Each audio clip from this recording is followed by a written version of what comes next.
Malam itu, hujan turun deras, seakan langit sedang melampiaskan kesedihan yang tak terbendung.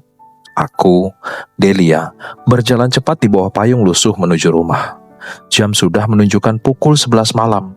Aku baru saja menutup toko roti tempatku bekerja, dan satu-satunya suara yang terdengar hanyalah deru hujan bercampur petir yang sesekali menyambar langit. Saat melewati gang kecil dekat pasar, langkahku terhenti. Di bawah cahaya redup lampu jalan, kulihat sosok tubuh terbaring di tepi jalan yang basah. Aku mendekat dengan hati-hati, menunduk dan kaget melihat seorang pria muda dengan wajah penuh luka. Bajunya sobek, tangannya gemetar dan darah kering tampak di pelipisnya. Aku sempat ragu antara takut dan iba. Siapa dia? Apakah penjahat? Tapi di tengah hujan yang menusuk kulit, naluriku sebagai manusia, sebagai seorang ibu, mengalahkan ketakutanku.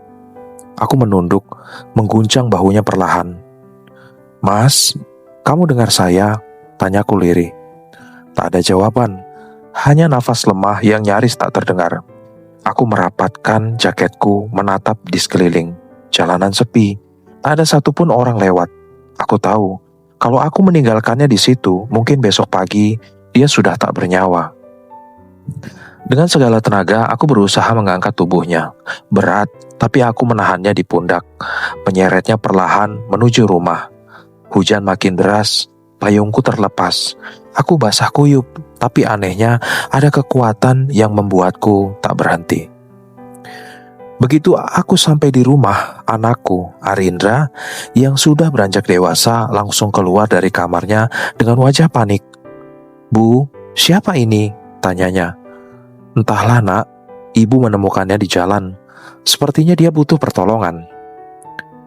Arinda menatapku ragu. "Tapi bu, bagaimana kalau dia berbahaya?"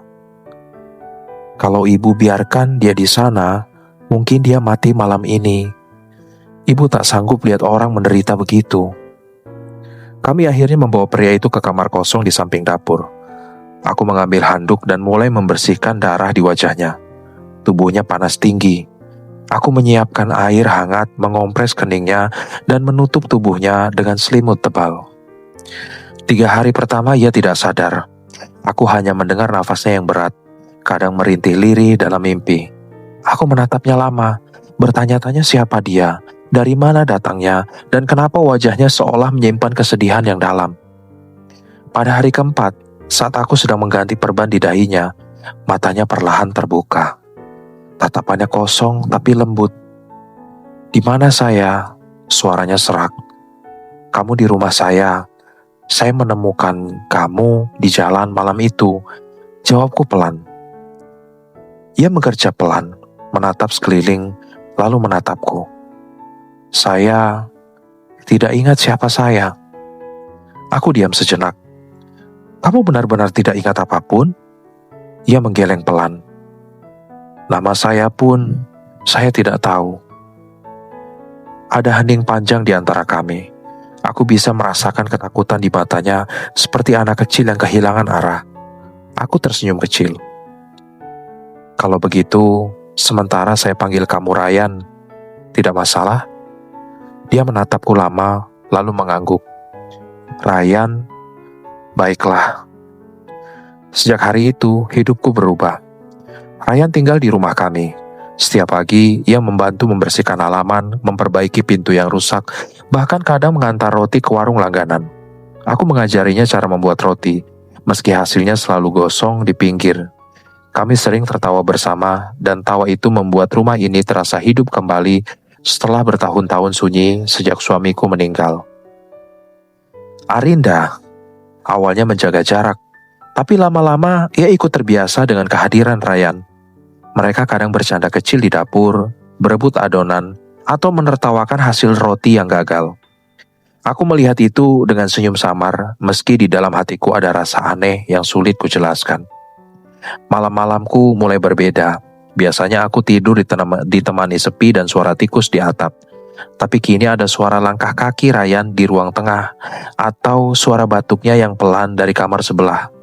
Entah kenapa, hanya dengan tahu dia masih di sana, aku merasa tidak sendirian lagi. Suatu malam, saat hujan kembali turun, aku terbangun karena suara dari dapur. Aku keluar dengan langkah hati-hati dan menemukan Ryan sedang duduk di kursi, memandangi hujan lewat jendela. Wajahnya muram, matanya kosong. "Kamu belum tidur?" tanyaku pelan. Ia menoleh.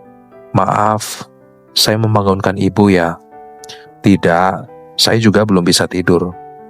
Aku duduk di depannya. Ada jeda panjang, suara hujan jadi latar yang menenangkan tapi juga menyakitkan. "Apa kamu sudah mulai ingat sesuatu?" tanyaku akhirnya. Ia menunduk. Hanya potongan samar, seperti suara seseorang yang memanggil saya. Tapi saya tidak tahu siapa. "Jangan dipaksakan, kadang ingatan datang pelan-pelan." Ryan menatapku lama. Tatapannya membuatku gugup, entah kenapa. "Ibu, kenapa ibu menolong saya malam itu?" Aku terdiam. Saya tidak tahu. Mungkin karena saya pernah kehilangan juga. "Suami ibu?" Aku mengangguk pelan. "Sudah lama meninggal." Setelah itu, rumah ini terasa sepi. Ia menatapku dalam, seolah memahami tanpa perlu kata. Dan entah kenapa malam itu aku merasa aneh. Ada sesuatu dalam matanya yang menenangkan, tapi juga membuat jantungku berdetak cepat. Aku berdiri tergesa, berpura-pura menatap piring. "Sudah malam, Ryan. Tidurlah, nanti kamu sakit." Ia mengangguk, tapi sebelum pergi, ia sempat berkata pelan, "Terima kasih, Bu Delia. Kalau bukan karena ibu, mungkin saya tidak akan hidup." Kalimat sederhana itu menancap di hatiku lebih dalam dari yang seharusnya. Hari demi hari berlalu dan aku mulai terbiasa dengan keberadaannya. Kadang aku tanpa sadar menyiapkan piring makannya lebih dulu atau menyimpan roti hangat untuknya. Saat ia pergi ke pasar membawa pesanan, aku diam-diam menatapnya dari jendela. Aku tahu ini salah. Aku bukan gadis muda lagi, tapi hati ini tidak bisa diatur. Suatu sore, Arinda pulang dengan wajah cemberut. "Bu, aku lihat Ryan di pasar dikerumuni orang.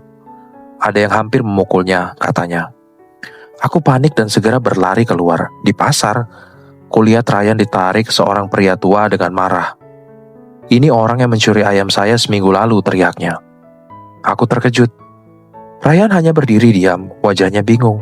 "Saya tidak tahu apa-apa, Pak. Saya tidak pernah ke sini sebelumnya." Orang-orang mulai berkerumun. Aku segera berdiri di antara mereka. "Jangan asal tuduh. Saya kenal dia. Dia tinggal di rumah saya. Setiap hari saya lihat sendiri kegiatannya," kataku tegas. Pria tua itu diam sejenak, menatap Ryan lagi. "Kalau begitu, mungkin saya salah lihat." Kerumunan pun bubar. Tapi aku tahu, di mata orang-orang, Ryan tetap diselimuti curiga. Dalam perjalanan pulang, Ryan menunduk tanpa bicara. Hujan gerimis turun perlahan. "Jangan diambil hati," kataku menenangkannya. "Kalau benar saya dulu orang jahat, ibu masih mau menolong saya?" Aku menatapnya. "Semua orang punya masa lalu. Yang penting, siapa kamu sekarang?" Ia berhenti berjalan, menatapku dengan mata basah. "Kalau begitu, saya akan pastikan masa lalu saya tidak akan menyakiti ibu." Aku tak tahu kenapa kalimat itu membuat dadaku terasa hangat sekaligus ngeri. Seolah ada sesuatu di balik kata-katanya. Sesuatu yang belum ku ketahui. Malam itu aku tak bisa tidur. Suara petir menggema dan di sela kilatan cahaya, aku teringat tatapan Ryan. Tatapan yang entah kenapa terasa seperti deja vu. Aku berusaha mengingat-ingat, tapi tak pernah ketemu wajah seperti itu sebelumnya. Namun ada bagian kecil dalam diriku yang merasa aku pernah melihat mata itu di masa lalu. Keesokan harinya, aku menemukan Ryan berdiri lama di depan cermin, menatap dirinya sendiri dengan wajah bingung. "Ada yang salah?" tanyaku. "Saya melihat wajah ini, tapi seperti bukan milik saya. Ada bayangan lain di kepala saya, seperti wajah yang mirip tapi berbeda." "Bayangan siapa?" "Saya tidak tahu, tapi setiap malam saya mendengar suara seseorang memanggil saya. Bukan Ryan." Aku menelan ludah. "Lalu siapa?" Dia menggeleng, wajahnya tegang. Suara itu memanggil nama yang saya tak berani ucapkan. Rasanya menakutkan. Aku menatapnya dengan cemas. Ada sesuatu yang aneh dengan Ryan. Sesuatu yang tersembunyi jauh di balik ingatannya yang hilang. Tapi yang paling menakutkan bukanlah rahasia itu, melainkan perasaan yang mulai tumbuh di hatiku untuknya. Suatu sore, ketika Arinda sedang keluar, Ryan datang membawa bunga liar dari taman belakang. "Untuk ibu," katanya malu-malu. Aku tertawa kecil. "Kamu pikir ibu masih gadis?" Ia tersenyum. "Bagi saya, ibu selalu terlihat hangat, lebih dari siapapun." Aku mematung, ada jeda panjang yang tak nyaman. Aku ingin menolak, tapi aku tak mampu. Hanya debar jantung yang menjawab. Malamnya, aku duduk di teras memandangi hujan. Angin membawa aroma tanah basah dan kenangan lama yang sulit dijelaskan. Di dalam rumah, ku dengar suara Ryan sedang menyapu lantai. Aku menatapnya dari jauh. Bayangan tubuhnya bergerak di bawah cahaya lampu kuning. Tenang, tapi menyimpan sesuatu yang misterius. Tiba-tiba, aku teringat sesuatu. Beberapa bulan sebelum aku menemukan Ryan, ada berita tentang kecelakaan di jalan di luar kota. Seorang pria muda tak diketahui identitasnya kabur dari rumah sakit setelah selamat dari insiden itu. Wajahnya mirip sekali dengan Ryan, tapi aku mengabaikan pikiran itu. Aku takut kebenaran yang mungkin lebih menyakitkan dari kebohongan. Sebelum aku tidur malam itu, aku sempat berdiri di depan kamarnya. Pintunya tidak tertutup rapat. Kulihat Ryan tidur gelisah, wajahnya pucat, bibirnya komat kamit. Aku mendengar lirih, "Arinda." Aku terdiam. Jantungku berdetak sejenak. Nama itu nama anakku. Aku mundur perlahan, menutup mulutku agar tak bersuara. Malam itu, untuk pertama kalinya, aku benar-benar takut pada kebenaran yang belum terungkap. Sudah hampir sebulan sejak malam aku menemukan Ryan di jalan. Luka di pelipisnya mulai sembuh, wajahnya tak lagi pucat, dan tubuhnya makin berisi. Tapi ingatannya masih terpenjara entah di mana. Setiap kali kutanya tentang masa lalunya, dia hanya menggeleng pelan dan tersenyum pahit. "Saya tidak ingat apapun, Bu Delia.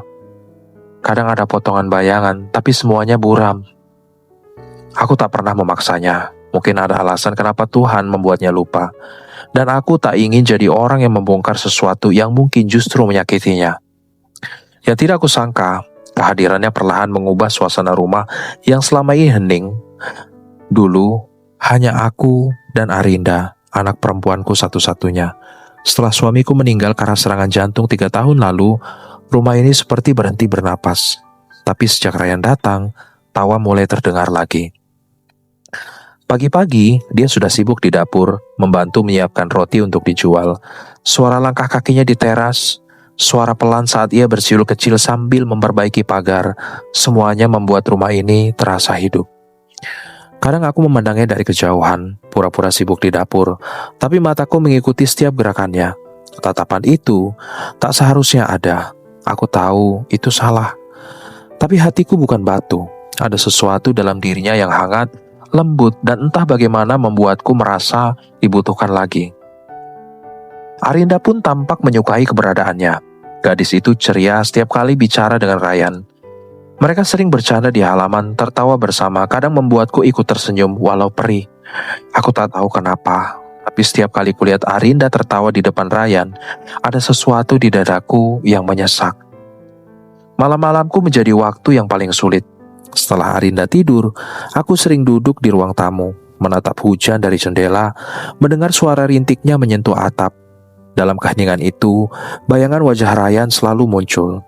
Tatapan matanya waktu ia bilang takut kehilangan rumah ini, suaranya yang dalam tapi tenang, dan senyuman kecilnya yang entah kenapa terasa akrab. Malam itu, saat listrik tiba-tiba padam karena hujan deras, aku menemukan diriku duduk berdua dengannya di ruang tamu. Lidi kecil di atas meja memantulkan cahaya lembut di wajahnya. Ryan menatap api lilin seolah sedang memandangi sesuatu yang jauh. "Aku takut kehilangan tempat ini," katanya tiba-tiba. Suaranya nyaris tenggelam oleh suara hujan di luar. Aku menatapnya bingung. "Kenapa bicara begitu, Ryan?" Entahlah, jawabnya pelan. Kadang aku merasa kalau aku pergi, aku tak akan bisa kembali. Seolah di luar sana ada sesuatu yang menungguku, sesuatu yang gelap. Aku menelan ludah, jantungku berdegup lebih cepat. Kata-katanya aneh, tapi ada kesedihan dalam nada suaranya. Seolah ia tahu bahwa ada sesuatu dari masa lalunya yang kelam. Tapi ia sendiri tak sanggup mengingatnya. Ryan, kalaupun kau belum ingat siapa dirimu, anggap saja ini rumahmu untuk sementara, kataku lirih. Aku dan Arinda senang kamu ada di sini. Ia menatapku lama. Ada sesuatu dalam matanya, campuran antara rasa syukur dan sesuatu yang lebih dalam, tapi tertahan. Ia menunduk. Terima kasih Bu Delia. Saya tidak tahu harus kemana kalau bukan ke sini. Aku tersenyum canggung. Sudahlah, kamu istirahat saja. Tapi malam itu ketika ia bangkit untuk pergi ke kamarnya, aku melihat punggungnya. Siluet tubuhnya dalam cahaya lilin yang perlahan padam. Dan aku sadar, aku sudah kalah oleh perasaanku sendiri. Hari-hari berikutnya berjalan dengan ritme yang aneh. Aku mencoba bersikap seperti biasa. Tapi setiap kali kami berbicara ada hawa yang sulit dijelaskan. Setiap kali tangannya tanpa sengaja menyentuh tanganku, aku merasakan detak jantungku berubah. Pernah suatu pagi, saat aku sedang menjemur cucian, ia datang dari belakang, menawarkan segelas teh hangat. Jangan terlalu lama di bawah matahari, Bu. Nanti pusing. Aku menoleh, dan jarak kami terlalu dekat. Terlalu dekat. Aku bisa merasakan aroma sabun di kulitnya. Bisa melihat garis rahangnya yang tegas dalam sepersekian detik. Mataku menatapnya. Ryan segera menunduk gugup. Maaf, saya tidak bermaksud. Aku tersenyum menahan degup jantung. Tidak apa-apa, terima kasih ya tehnya. Tapi sepanjang hari wajahnya tak hilang dari pikiranku. Sore itu, Arinda pulang lebih awal dari kampus. Ia langsung menghampiri Ryan di halaman, membawa sekeranjang bunga kering. Mas Ryan, tolong bantu pasang di vas ini ya. Aku mau buat hiasan di ruang tamu. Aku memperhatikannya mereka dari jendela. Cara Arinda tertawa, cara Ryan menatapnya lembut, membuatku ingin menutup mata. Ada rasa iri yang tak pantas. Aku tahu seharusnya aku bersyukur mereka akur. Tapi ada bagian dari hatiku yang justru ingin waktu berhenti hanya untukku dan Ryan saja. Malamnya, aku tak bisa tidur.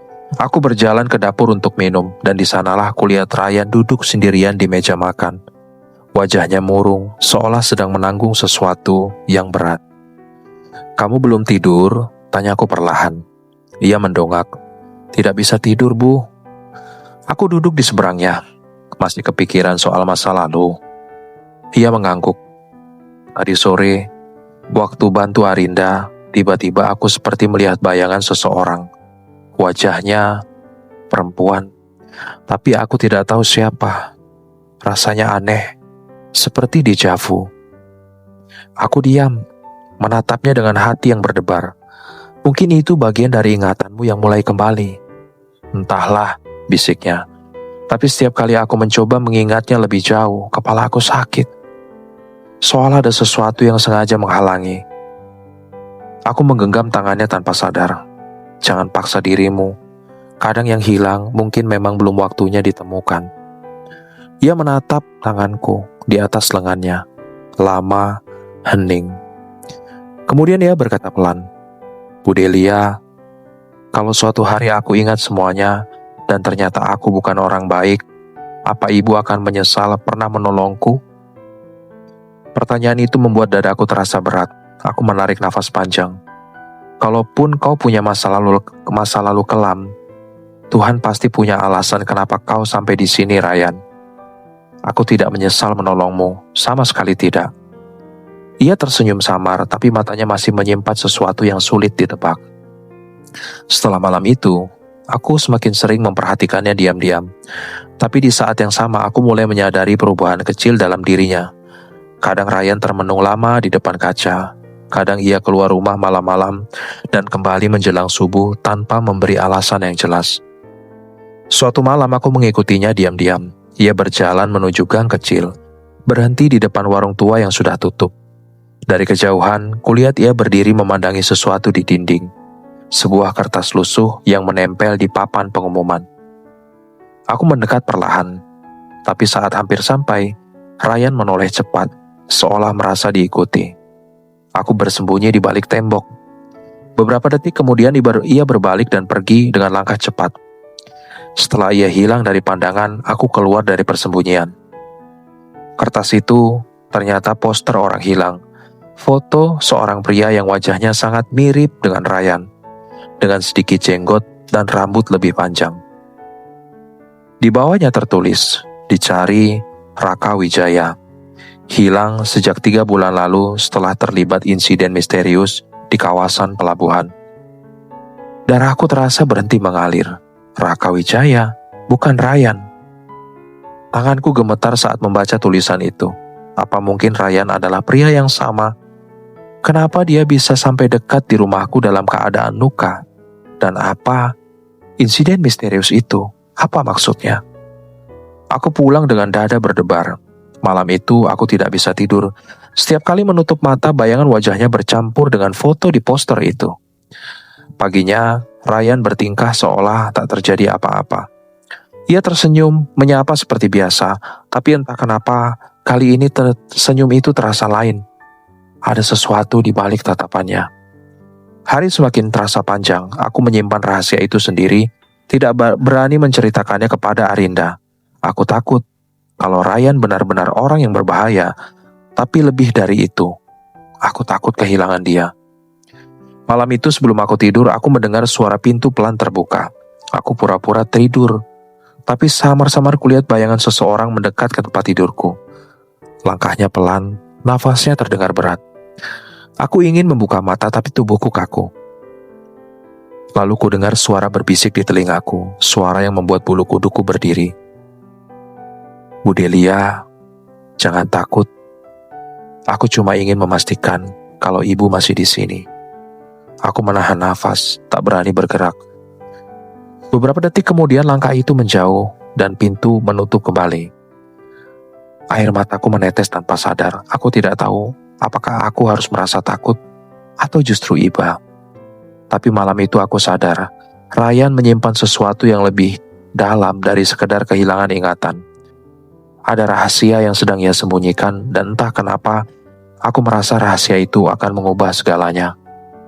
Dan yang paling menakutkan dari semua itu adalah aku tidak yakin apakah aku siap mengetahuinya. Beberapa bulan berlalu sejak malam ketika aku mendengar Ryan berdiri di samping tempat tidurku. Sejak itu, suasana rumah tak pernah benar-benar sama. Aku masih mencoba bersikap biasa, tapi ada rasa was-was yang selalu menghantui. Ryan kini jauh lebih tenang, tapi juga lebih banyak diam. Kadang ia termenung lama di teras, menatap hujan, atau sekedar memandangi bunga kering di vas ruang tamu. Ada sesuatu di matanya yang berubah, seolah sedang menyusun kepingan masa lalu yang mulai kembali satu persatu. Suatu sore, kami sedang membungkus roti untuk dikirim ke warung langganan. Ia tiba-tiba berhenti dan menatap kosong. Bu Delia, suaranya pelan, tapi tajam. Saya mulai ingat sesuatu. Aku langsung menatapnya, cemas dan penasaran. Kau ingat apa, Ryan? Ia mengernyit, mencoba mengingat. Ada sebuah rumah besar, catnya putih. Di halaman ada pohon Kamboja. Aku sering duduk bersama di sana dengan seseorang perempuan muda. Ia berhenti sejenak, memejamkan mata. Dan aku ingat suara tangisan perempuan itu. Aku tidak tahu siapa dia, tapi suaranya begitu jelas di kepala. Aku menahan nafas. Siapa perempuan itu? Namanya... Ryan membuka mata perlahan.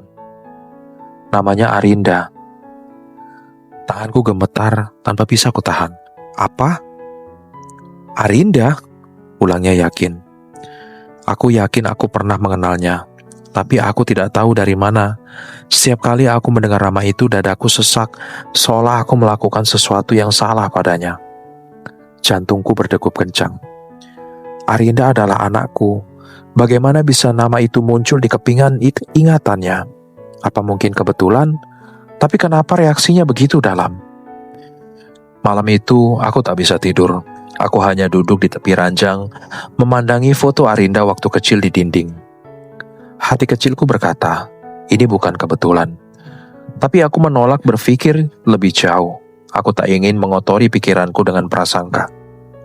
Namun 2 minggu kemudian, semua kekhawatiran itu menjadi nyata. Sore itu, Arinda pulang lebih awal dari kampus. Wajahnya berseri-seri. Matanya berbinar penuh kebahagiaan. Bu, panggilnya sambil berlari kecil ke arahku. Aku mau kasih tahu sesuatu. Aku tersenyum kecil, mencoba menenangkan diri. Ada apa, nak?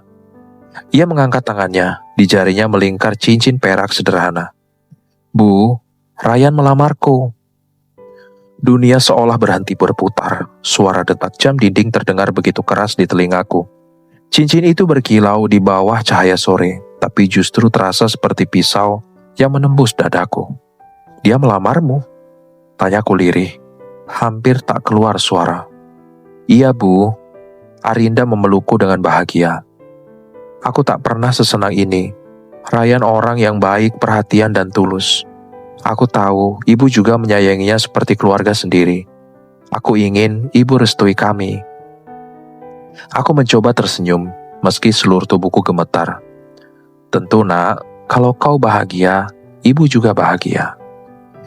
Tapi setelah ia pergi ke kamarnya, aku berdiri lama di dapur. Air mataku jatuh tanpa bisa kutahan.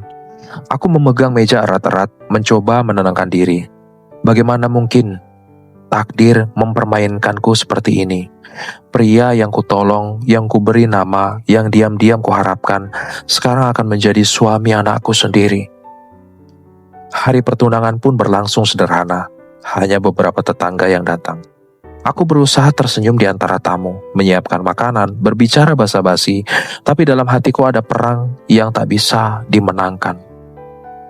Saat Arinda dan Ryan duduk di berdampingan, aku memperhatikan bagaimana Ryan tersenyum kepadanya. Tapi di balik senyum itu ada tatapan yang tak bisa kuartikan. Beberapa kali pandangannya bertemu denganku dan setiap kali itu terjadi, dadaku bergetar aneh.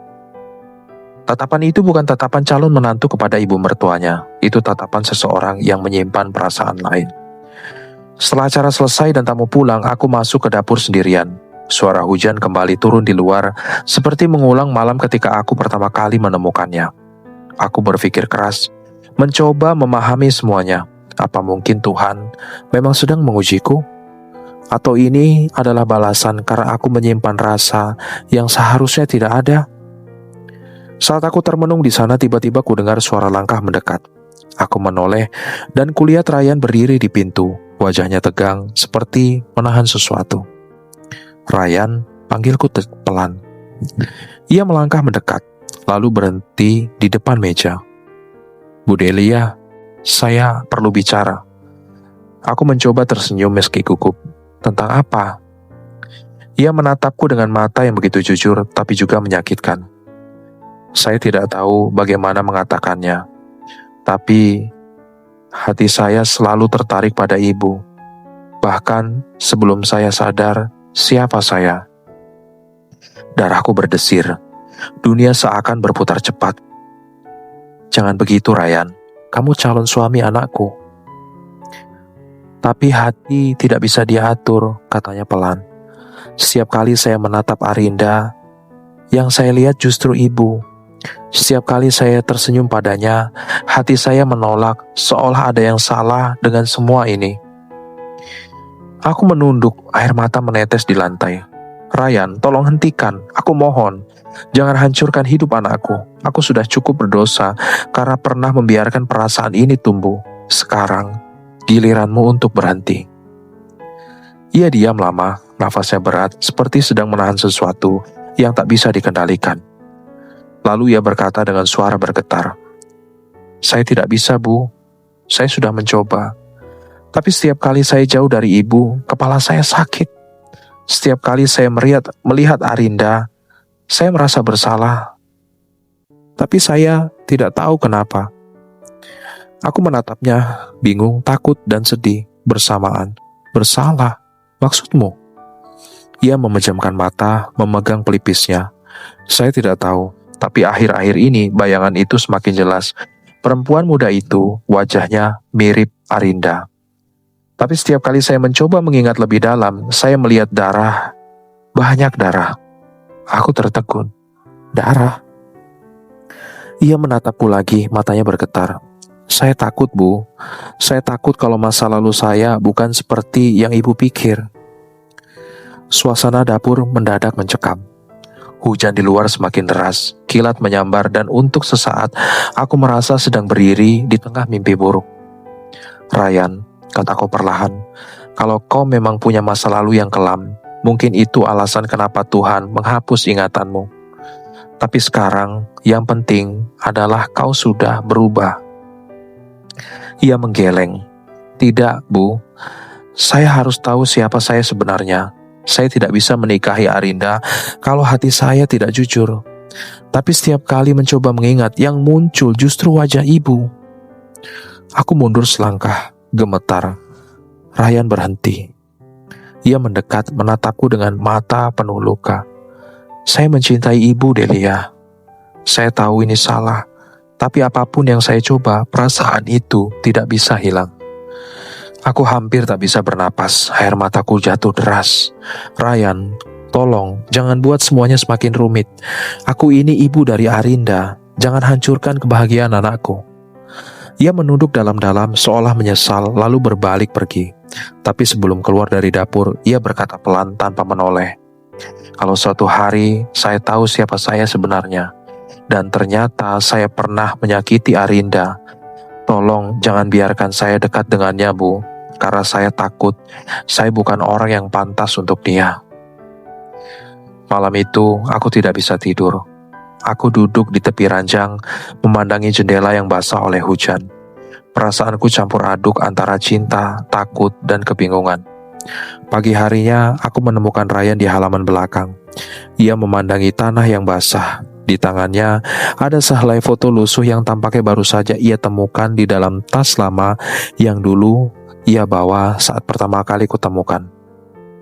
Aku mendekat pelan. Foto siapa itu? Tanyaku. Ia menatapnya lama lalu memberikannya padaku. Tanganku gemetar saat melihat foto itu. Seorang pria dan perempuan muda berdiri di depan rumah bercat putih dengan pohon Kamboja di sampingnya. Persis seperti yang ia ceritakan.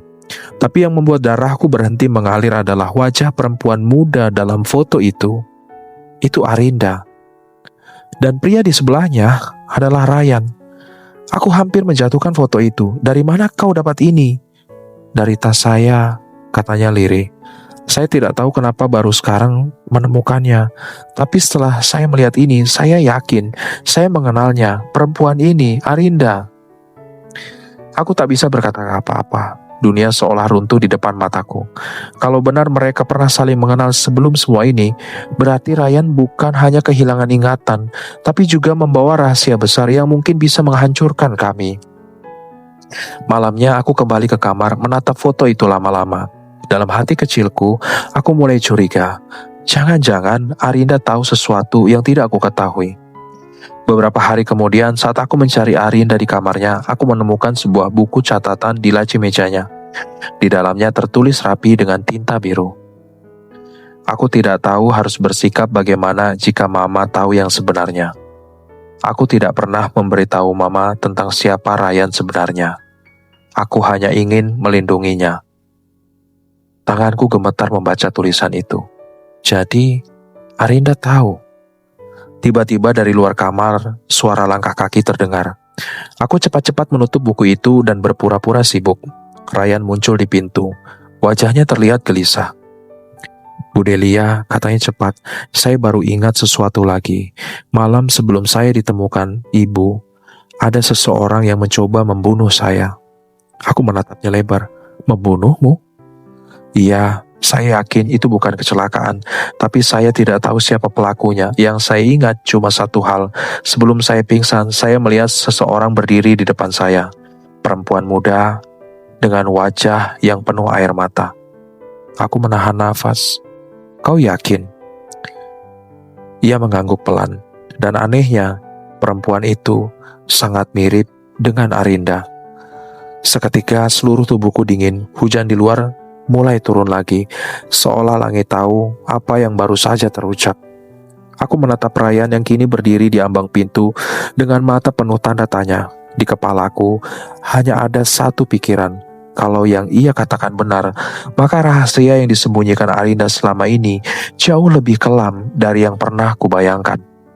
Dan malam itu aku sadar, cinta yang tumbuh di antara kami bukan hanya salah, tapi juga berbahaya. Karena di antara cinta itu ada darah, dosa, dan masa lalu yang siap menelan semuanya. Hari pernikahan itu datang lebih cepat dari yang kuharapkan. Matahari bersinar terang di langit pagi, tapi entah kenapa bagiku semuanya terasa suram. Rumah kecilku yang sederhana kini tampak seperti istana, dipenuhi bunga putih, pita emas, dan wangi melati yang memenuhi udara. Semua orang tersenyum, tertawa, dan sibuk memberi ucapan selamat. Tapi di tengah semua itu, aku hanya bisa berdiri diam, memandangi cermin, menatap kerudungku yang bergetar di ujung jari. Bayanganku sendiri terasa asing. Di balik senyum tipis yang kupaksakan, ada wajah perempuan yang patah yang berusaha menutupi badai di dadanya. Hari ini seharusnya hari paling bahagia untuk anakku Arinda, tapi untukku, hari ini adalah hari di mana aku benar-benar kehilangan segalanya. Ryan berdiri gagah di ruang tamu, memakai jas hitam yang kupinjamkan dari seorang teman lama. Ia tampak tampan, begitu tampan sampai rasanya dadaku sesak melihatnya. Di sampingnya, Arinda tampak seperti bidadari. Gaun putihnya sederhana tapi anggun, wajahnya bercahaya penuh cinta. Mereka saling menatap dan aku tak bisa melihat kebahagiaan di antara mereka. Tapi di balik tatapan Ryan, ada sesuatu yang tidak biasa. Ada bayangan gelap yang menembus pandangannya. Sesekali ia melirik ke arahku. Pandangan yang singkat tapi cukup membuat jantungku berdetak tak karuan. Aku tak berani menatap balik. Aku hanya menunduk menatap meja kecil di pojok ruangan, berpura-pura sibuk. Beberapa tamu sudah berdatangan, suara doa dan tawa bersautan. Arinda menggandeng tanganku dengan lembut. Bu, terima kasih untuk semuanya. Kalau bukan karena ibu, aku mungkin gak akan pernah bertemu Ryan. Aku menahan nafas, menatap wajahnya yang bersinar bahagia. Iya nak, ibu juga senang kamu akhirnya menemukan seseorang yang mencintaimu. Kalimat itu keluar dengan senyum, tapi dalam hatiku, aku tahu aku sedang berbohong. Beberapa menit sebelum akad dimulai, suasana tiba-tiba berubah. Ryan, yang sejak tadi duduk tenang di kursinya, tiba-tiba memegang kepalanya dengan wajah kesakitan. Tubuhnya limbung, beberapa orang berteriak panik. Ryan, Arinda menjerit. Aku langsung berlari ke arahnya. Ia jatuh ke lantai. Nafasnya berat, keringat dingin mengalir di pelipis. Ryan, kamu kenapa? Suaraku bergetar. Ia menggigil, tangannya mencari sesuatu di udara, lalu tiba-tiba menggenggam tanganku erat-erat. Bu Delia, katanya pelan. Matanya terbuka lebar, tapi pandangannya kosong. Ya Ryan, ini aku. Saya ingat. Suaranya terputus, nyaris seperti bisikan. Orang-orang mulai panik. Dokter desa yang kebetulan datang cepat memeriksa tekanan darahnya. Tak lama kemudian, Ryan perlahan membuka mata, menatap langit-langit dengan nafas tersengal. Lalu menatapku. Pandangan itu bukan lagi pandangan kosong yang biasa. Ada sesuatu di matanya. Kejernihan, tapi juga kepedihan yang dalam. Saya ingat semuanya, katanya perlahan. Jantungku berdegup keras. Arinda memegang tangannya cemas. Maksudmu apa, Ryan? Ia menatapku lama, terlalu lama, hingga aku tak sanggup bertahan di bawah pandangan itu. Dengan suara serak, ia berkata pelan, saya bukan orang asing, Bu Delia. 5 tahun lalu, saya tunangan Arinda. Suara itu seolah memecah seluruh udara di ruangan. Semua mata memandang kami, bingung dan tak percaya. Arinda membeku, sementara aku merasa dunia berhenti berputar. Ryan melanjutkan. Suaranya gemetar, tapi mantap. Ayahmu waktu itu melarang kami menikah. Katanya aku bukan laki-laki yang cukup layak. Aku marah, aku pergi tanpa tujuan. Di perjalanan aku mengalami kecelakaan dan kehilangan ingatan. Sejak itu, aku hidup di jalan sampai malam hujan itu saat ibu menemukanku. Air mataku mengalir tanpa sadar. Jadi, selama ini Tuhan hanya sedang mempertemukanku dengan masa lalu anakku dengan cara yang paling kejam. Arinda menatapku, matanya penuh air mata. Bu, jadi semua ini. Aku menggeleng pelan, mencoba tersenyum. Iya nak, mungkin memang takdir Tuhan seperti ini. Ryan memeluk Arinda erat. Tangisan mereka pecah di hadapan tamu-tamu yang terdiam. Aku berdiri di sana seperti boneka kehilangan arah. Di dalam dadaku ada sesuatu yang retak perlahan, bukan sekedar patah hati, tapi juga rasa malu, rasa berdosa, rasa kehilangan yang tak bisa dijelaskan dengan kata-kata. Malam itu, setelah semua orang pulang dan rumah kembali sunyi, aku duduk sendirian di ruang tamu. Lilin di atas meja hampir habis, cahayanya bergetar. Aku memandang foto keluarga di dinding. Aku, suamiku, dan Arinda kecil di antara kami. Waktu terasa berhenti di sana. Langkah kaki terdengar dari arah belakang. Ryan muncul, masih mengenakan pakaian pernikahan. Ia berdiri di ambang pintu dengan mata merah. Bu Delia, suaranya pelan. Aku menoleh perlahan. Kamu belum tidur? Ia menatapku lama. Saya ingin minta maaf. Semua ini saya tak pernah bermaksud menyakiti ibu. Saya bahkan tidak tahu bahwa Arinda adalah putri ibu.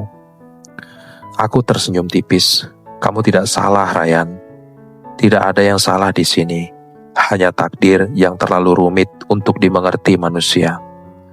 Tapi ibu, aku memotong cepat. Sudah, cukup. Sekarang kamu sudah suami Arinda. Jadilah laki-laki yang baik untuknya. Itu saja yang ibu minta. Ia menunduk, menahan sesuatu di dalamnya. Kalau waktu bisa diulang, saya ingin bertemu ibu lebih dulu sebelum semua ini. Kata-kata itu seperti pisau yang menembus jantungku perlahan. Aku tidak menjawab. Aku hanya berdiri, menepuk bahunya pelan, lalu melangkah pergi. Malam itu, aku tidak bisa tidur. Aku menulis surat panjang di meja kecil dekat jendela. Surat untuk anakku. Tangan ini bergetar, tapi setiap kata keluar dari hati yang sudah terlalu lelah. Nak, cintai dia dengan tulus. Jangan takut masa lalu. Ibu sudah menebus semuanya dengan air mata. Jangan salahkan siapapun atas apa yang terjadi. Kadang Tuhan hanya ingin menguji seberapa kuat hati manusia menanggung cinta yang tidak bisa dimiliki. Keesokan paginya, aku bangun lebih awal. Arinda dan Ryan masih tertidur di kamar tamu. Aku melihat mereka dari celah pintu. Wajah mereka begitu damai, seperti dua orang yang akhirnya menemukan rumahnya setelah sekian lama tersesat. Aku menahan nafas, lalu pergi diam-diam. Kupasang kerudungku, kukenakan tas kecil dan melangkah keluar tanpa menoleh. Langit mendung, hujan turun perlahan, seperti malam saat pertama kali aku menemukan Ryan di tepi jalan. Setiap langkahku terasa berat, tapi anehnya ada rasa lega yang tak bisa dijelaskan. Aku berjalan menyusuri gang kecil menuju terminal bus. Orang-orang berlalu lalang, tapi dunia di sekitarku terasa jauh. Aku hanya membawa satu tas kecil berisi pakaian dan surat yang akan kutinggalkan di meja dapur. Bus datang. Aku naik, duduk di dekat jendela. Tetes-tetes hujan menempel di kaca, membentuk garis panjang seperti air mata yang jatuh tanpa suara. Di luar, rumahku perlahan menghilang dari pandangan, tempat di mana aku pernah menemukan seseorang dan juga kehilangan segalanya. Aku tidak tahu akan kemana, tapi aku tahu aku harus pergi. Mungkin suatu hari Arinda akan membaca suratku dan mengerti bahwa cinta tidak selalu harus memiliki. Kadang cinta sejati justru ketika kita rela melihat orang yang kita sayangi bahagia, meski bukan dengan kita. Dalam hatiku, aku berdoa, ya Allah, jaga mereka. Jangan biarkan apa yang kulalui menjadi sia-sia. Bus melaju lewat tikungan, meninggalkan kota kecilku di belakang. hujan semakin deras, aku menyandarkan kepala di jendela, menatap langit yang gelap dan tersenyum dengan air mata mengalir di pipi. Malam itu, mungkin untuk pertama kalinya dalam hidup, aku benar-benar mengerti arti kata ikhlas. Cinta yang kutanam tumbuh di tanah yang salah, tapi setidaknya ia tumbuh indah sebelum kutinggalkan. Dan di dalam hatiku, suara lembut Ryan terngiang. Kalau waktu bisa diulang, saya ingin bertemu ibu lebih dulu. Aku menutup mata, membiarkan kenangan itu mengalir pelan, sebelum akhirnya tenggelam bersama suara hujan di luar jendela. Ending ini bukan bahagia, tapi aku tahu inilah akhir yang paling benar. Karena kadang cinta sejati tidak berakhir dengan pelukan, tapi dengan kepergian yang tenang. Dan aku, Delia, perempuan yang pernah mengangkat seorang asing dari jalanan, akhirnya belajar bahwa tidak semua yang kita rawat akan kembali untuk kita miliki. Beberapa bulan kemudian, kabar datang lewat surat. Arinda menulis, katanya ia dan Ryan pindah ke kota lain, membuka usaha kecil dan hidup bahagia. Ia berterima kasih, berkata tak akan pernah melupakan pengorbananku. Aku membaca surat itu di pondok kecil tempatku kini tinggal, jauh di pinggir desa. Air mata menetes, tapi aku tersenyum. Mungkin inilah takdirku, menjadi saksi, bukan pemeran utama. Dan ketika malam datang, aku sering menatap langit dan berbisik, terima kasih ya Allah, sudah memberiku kesempatan mencintai, meski harus berakhir dengan kehilangan. Hujan turun lagi malam itu, persis seperti dulu. Aku menatap butiran air yang jatuh di tanah, lalu tersenyum kecil. Cinta memang aneh, kadang datang tanpa diminta, dan pergi tanpa sempat dimiliki. Tapi selama masih ada kasih dalam hati, aku tahu, aku tidak pernah benar-benar kehilangan. Karena cinta sejati akan tetap hidup, meski harus disembunyikan dalam diam.